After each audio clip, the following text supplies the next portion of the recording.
Hey guys, I'm Camille Schrier, Miss America 2020, and today we're going to be doing a different kind of STEM video. Get it? STEM? Like flower stems? Nobody? But in all seriousness, I love flowers. I love gardening. I grew flowers as a child in my garden in my backyard growing up. Flowers are beautiful, but they are biological material. They're a living thing. And flowers are full of science. I took a floral design class in college and fell in love with floral design and understanding the science of flowers. Today, I am going to be using these beautiful roses to demonstrate the science of a flower and how to keep them alive. These beautiful roses were provided by Passion Roses. Passion Roses provided me with my beautiful bouquets of flowers when I won Miss America, and they constantly spoil me with extra roses throughout my year.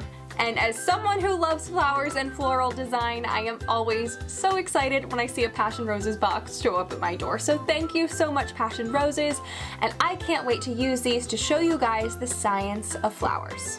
So this morning, this big box of roses showed up right to my door. And it's really important that you get your roses out. Flowers need water, and so I opened up my box, took each of my bouquets of flowers out, unwrapped them, and put them in a nice bucket of room temperature water. And now my flowers have been sitting in water all day. They've woken up, the actual flowers have started to open up a little bit more. And that's pretty typical. When you get flowers shipped to you, sometimes when you open the box, they look a little bit stiff, they might look a little bit green, and they just need a little bit of time to wake up. They need some water, and then they will start to open up and look really beautiful. So I'm gonna go get a vase, or 8 apparently, and fill them with water so I can start arranging my flowers. So I have my water in my vases, and now I have to add some floral food.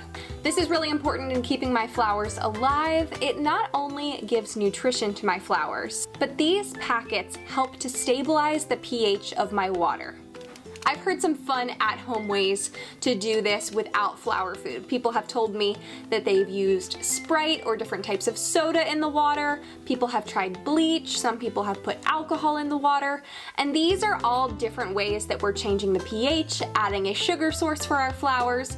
But the easiest way to do it is with flower food. It's really important that I chose a clean vase to put my water in because flowers are living organisms just like us, and if there's bacteria in my vase, it can really impact the life of my flowers. I also used room temperature water in my vase. We don't want to use really cold or really hot water because it can shock the flowers. So I have my water and my flower food in my vase. And what I have to do now is cut the stem of my flower. I'm not just cutting it because it's too long. I'm cutting it for a couple reasons. Think of a flower stem like a straw. So the purpose of the stem is to be able to bring water and nutrients from the bottom all the way up to the flower's head. So just like if we get a cut, eventually it starts to scab over. And that's kind of what happens when you cut a flower. And if it's scabbed over at the bottom, it's not going to absorb water very well. And if it can't absorb water, your flowers probably won't last very long. But I told you that a flower is a lot like a straw, and it's really important how we cut the flower to make sure that we maximize how much water and nutrients that it gets. And so if I cut my straw, pretending it was the stem of my flower, if I used my hands as scissors, what do you see happens? It actually crushes the straw. And flower stems aren't made of plastic, they're made of plant cells. And when you crush that stem, it actually stays pinched. And if you pinch the stem, just like I pinched this straw, water cannot get through it well. And so it's really important that we cut our stems in the right way so we don't crush the stem and keep water from being able to move freely through the stem of the flower. And so instead of using scissors, we are going to use a tool called a floral knife. You can get a floral knife online, you can get it off of Amazon, but you can also use any sharp knife in your home. A paring knife or a really sharp steak knife would probably be your best bet. So I'm going to teach you the proper way to cut a flower stem. The first thing you need to know is how to hold your floral knife. I am holding my floral knife with 4 of my fingers, and then my thumb is out. The blade is pointed toward my thumb, but my thumb is very far away from the blade. I'm going to get my floral stem and find the place that I want to cut it at. Now I'm going to put the stem in between my thumb and the blade and stick the blade about where you want to cut your stem. And to actually cut, I'm going to pull the front of the flower away from me. And I'm going to keep my hand and the blade in the same place. You don't want to pull the blade or your hand toward you. You want to move the flower away from you, like this. What that did was it cut my flower on an angle. And by cutting it on an angle, I didn't crush the stem, and the water will be able to go up the stem and keep the flower alive. You can practice this on a straw if you don't want to practice on a flower. Here comes the second important piece.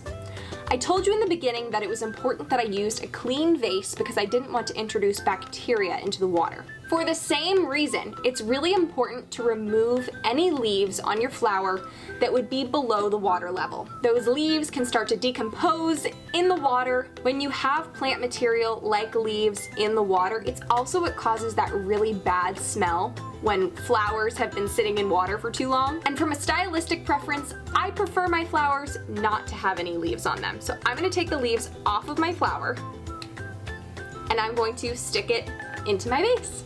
And so now I'm gonna go ahead and cut the rest of the stems of my flowers and arrange them into my vases. From a stylistic and visual perspective, you wanna make sure that your tallest flowers are in the middle of your arrangement, and then the flowers get progressively shorter as they go out, and try to make the flowers point out and around kind of in a curved way if you can.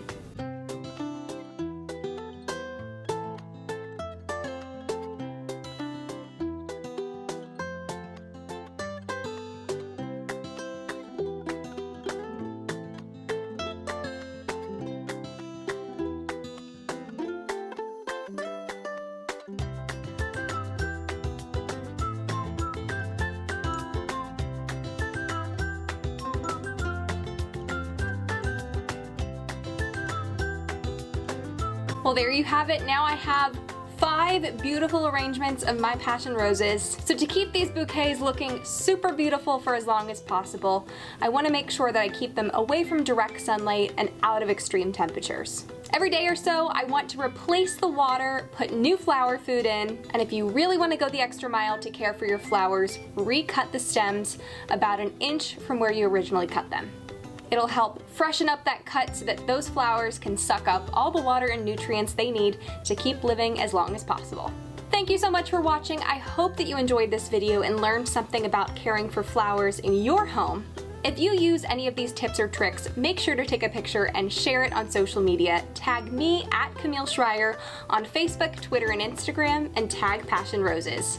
And remember, science really is all around us.